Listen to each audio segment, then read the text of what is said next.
नमस्कार, मैं हूं अनुपम। इस वक्त के बुलेटिन के साथ सबसे पहले आप सबसे एक अपील। मेरे हाथ में मास्क आप देख रहे हैं। अगर आप अपने घरों से निकल रहे हैं किसी भी जरूरी काम के लिए तो इस तरह से अपने घरों से निकलते वक्त मास्क लगा करके ही निकलें, क्योंकि कोरोना का संक्रमण लगातार फैल रहा है। आइए अब खबरों का सिलसिला आगे बढ़ाते हैं और सबसे पहले बात करते हैं इस वक्त की एक बड़ी खबर की। न्यूज 18 की खबर का बड़ा असर हुआ है। उन्नाव में बीजेपी ने काटा है संगीत सेंगर का टिकट। कुलदीप सेंगर की पत्नी है संगीता सेंगर, उनका टिकट काटा गया है। फतेहपुर 84-3 से उनको टिकट दिया गया था पहले, और उसके बाद यहां पर टिकट को काट दिया गया है। कुलदीप सेंगर की पत्नी है संगीता सेंगर, फतेहपुर 84-3 से टिकट उनको मिला था। अनुज गुप्ता बातचीत करने के लिए हमारे साथ जुड़ रहे हैं। अनुज, जब टिकट दिया गया था तब न्यूज 18 ने इस पर सवाल खड़े किए थे कि आखिर क्यों बीजेपी ने इनको प्रत्याशी बनाया है, और हमारी खबर का अब असर हुआ है।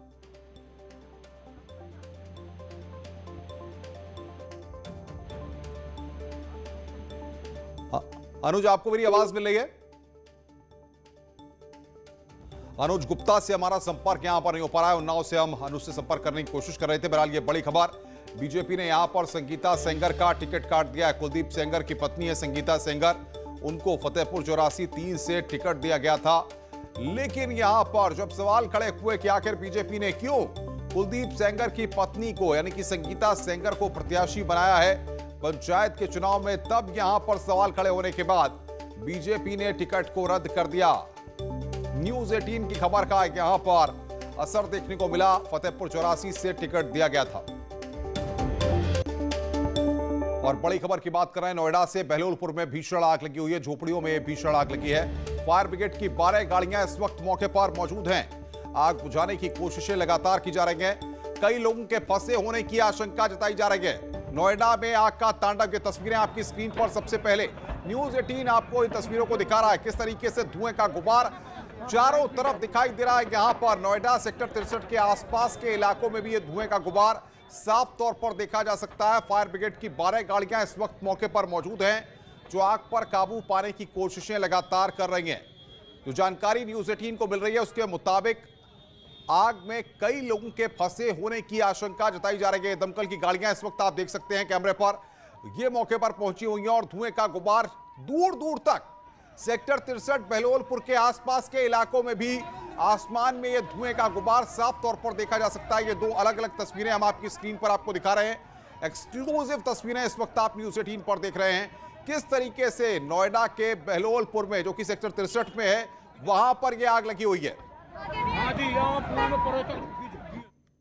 लखनऊ से बड़ी खबर है। शाम 5 बजे सर्वदलीय बैठक होगी। राजभवन में आज सर्वदलीय बैठक होगी। मायावती और अखिलेश यादव को भी बुलाया गया है। कोविड कंट्रोल पर इसको लेकर चर्चा होगी। पीएम मोदी ने राज्य सरकारों को सुझाव दिया था कि सभी दलों के साथ बैठक करें, और इसी को लेकर के आज शाम 5 बजे सर्वदलीय बैठक रखी गई है। तो प्रधानमंत्री नरेंद्र मोदी ने सुझाव दिया था अब शाम 5 बजे सर्वदलीय बैठक होनी है। राजभवन में यह सर्वदलीय बैठक होगी। कोविड कंट्रोल को लेकर के यह चर्चा होगी। राज्यों के साथ बातचीत में पिछली बार जब प्रधानमंत्री ने अपना संबोधन किया तब उन्होंने कहा था कि राज्य अपने स्तर पर सभी दलों के साथ कोविड कंट्रोल को लेकर के चर्चा करें। बड़ी खबर अलीगढ़ से है, जहां पर कैंची से पत्नी की हत्या की गई। घरेलू विवाद की वजह से हत्या की वारदात को अंजाम दिया गया। हत्या के बाद थाने पहुंचे आरोपी पति। बचाव में आई भाभी को मारी कैंची। पुलिस ने शव को फिलहाल पोस्टमार्टम के लिए भेजा है। थाना पिसावा इलाके के डेटा खुर्द गांव की यह घटना है। अलीगढ़ से इस वक्त की बड़ी खबर। हत्या के बाद थाने पहुंचा आरोपी पति। बचाव में आई भाभी को भी उसने कैंची मारी। थाना पिसावा इलाके के डेटा खुर्द गांव की यह घटना। आसपास के इलाके में घटना के बाद से सनसनी फैल गई है कि आखिर कोई इस तरीके की घटना को भी इस तरीके से अंजाम दे सकता है। घरेलू विवाद था सिर्फ, और इस तरीके से कैंची से वारदात को अंजाम दिया गया।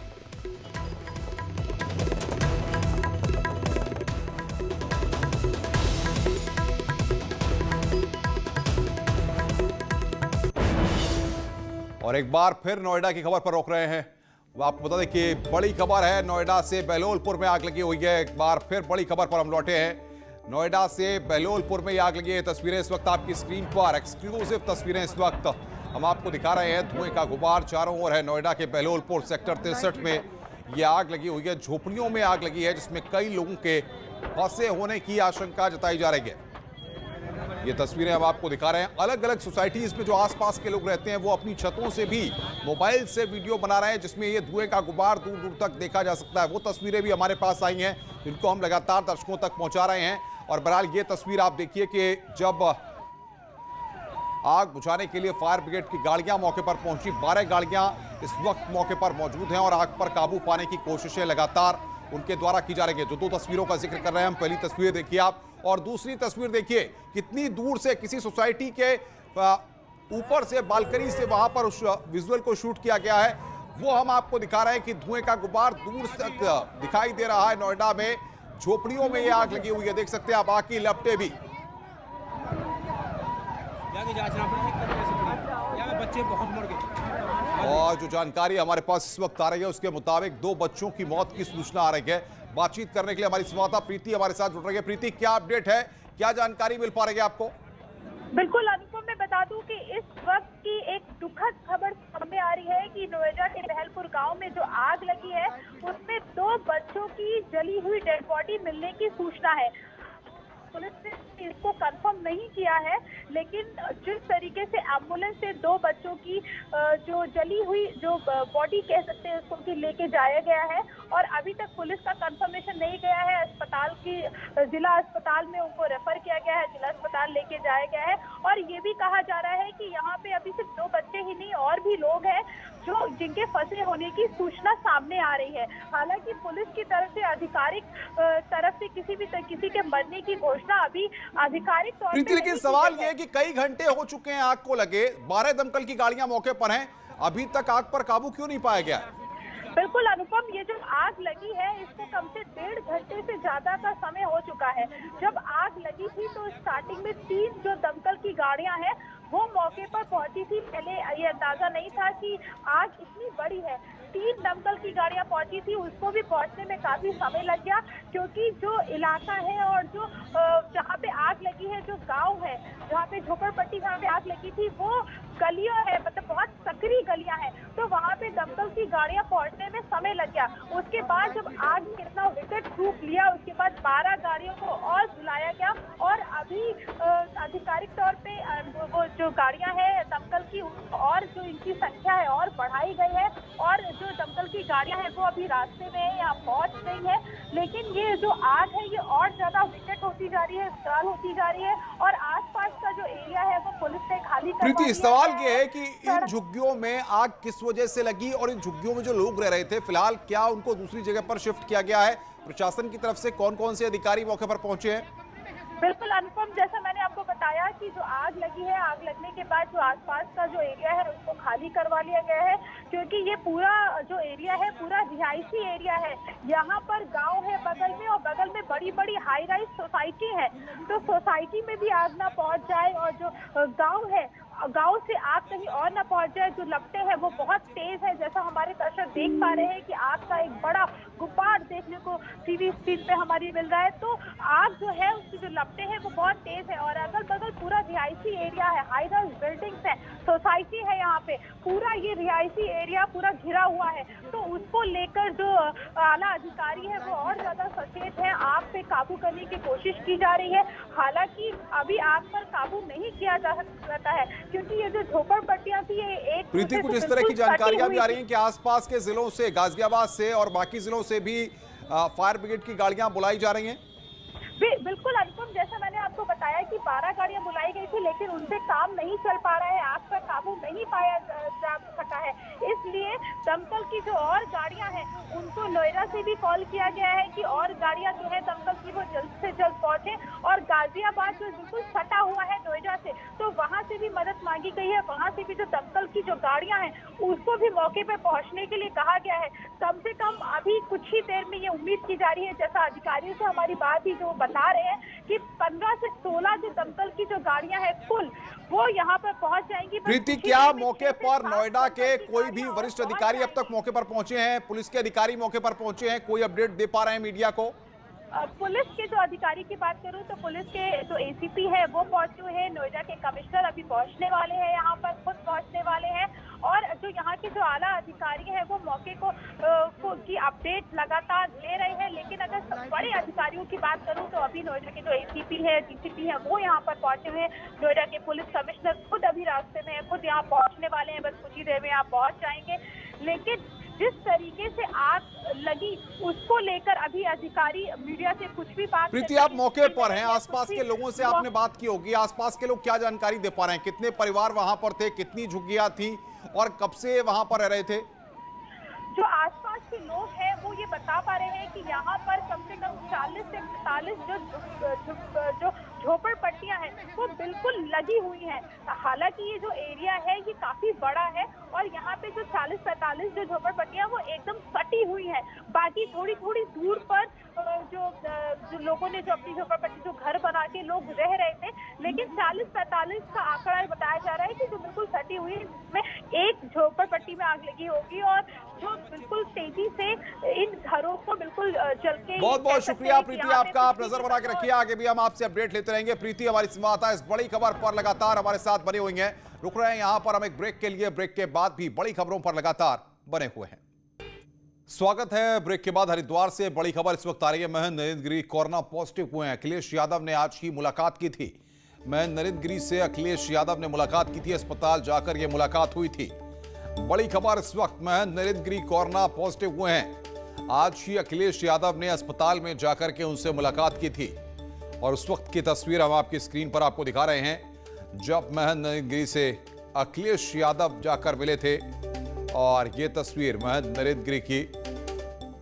और बातचीत करने के लिए भारती सकलानी हमारी संवाददाता हमारे साथ फोन लाइन पर जुड़ रही हैं। भारती, आज ही अखिलेश यादव ने मुलाकात की और आज ही रिपोर्ट आने पर नरेंद्र गिरी पॉजिटिव हुए हैं।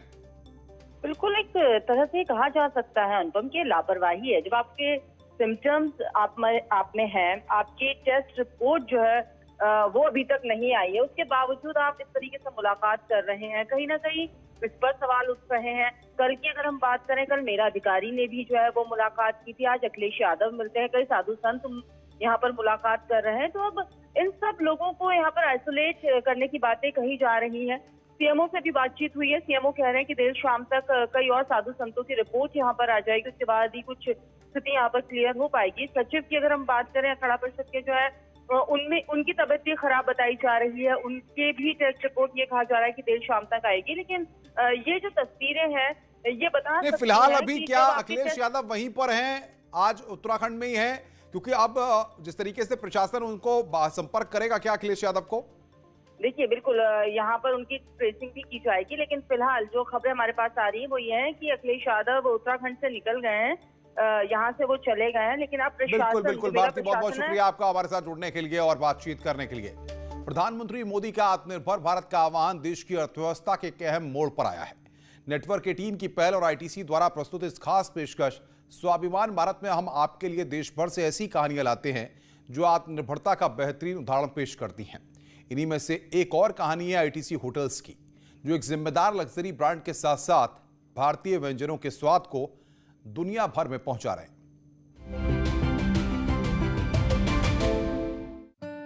आईटीसी ने अपने सभी लग्जरी होटल्स के लिए लीड प्लैटिनम रेटिंग पाई है, जो इसे दुनिया के सबसे ग्रीन लग्जरी होटल की श्रृंखला में एक अहम जगह दिलाता है।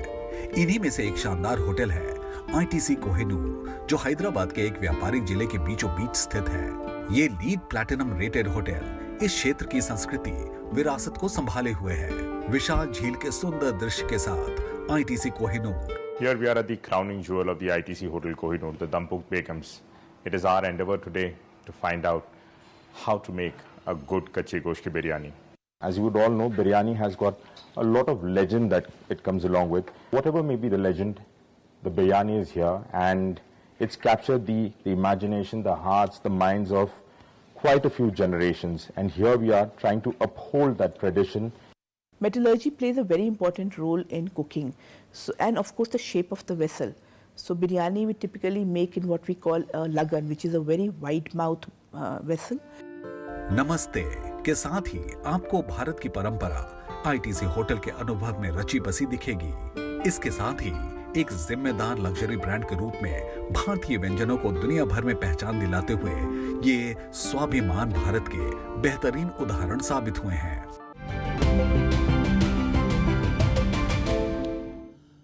भारत से ऐसी ही सफलता की और भी कहानियां देखने के लिए आप बने रहें नेटवर्क 18 की खास पहल ITC प्रेजेंट्स स्वाभिमान भारत के साथ।